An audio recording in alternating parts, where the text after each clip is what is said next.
Им се заканували зима без покрив над главите на 10 фамилии од бошњачката населба во Скопски Петровец, чии импровизирани куќи изгореа до темел пред речиси една недела. Ако владата и локалните власти веднаш не им помогна да се обнова домовите, тие дефинитивно ќе останат на улица. Локалните власти им ветиле дека ќе сторат се што била во нивна моќ за зимата да ја поминат во засолниште, но барем досега нема ништо конкретно. За сега помош за нив стигнува само од хумани луѓе. Шлепер со градежен материјал им донирал активистот Геге Демировски. Тој за Алфа рече дека е спремен да им помогне.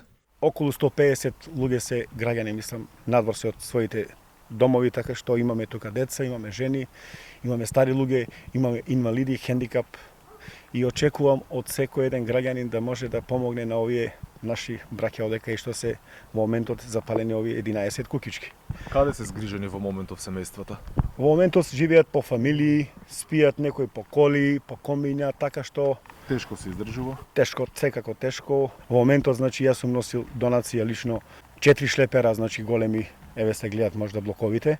Алфа ги посети фамилиите кои сега се оставени на милост и немилост. Благодарни се на граѓаните кои им пружиле рака, но молат Бога на помош да дотрчаат повеќе граѓани зашто биле во многу тешка ситуација. Благодариме на Геге од Шутка, се грижи за нас. Беше тука од првиот ден, ни помогна молку, Господ нека му ја чува фамилијата, значи како гледате останавме на пола, значи ја молам да ни помогне некој кој што може, како човекот Геге.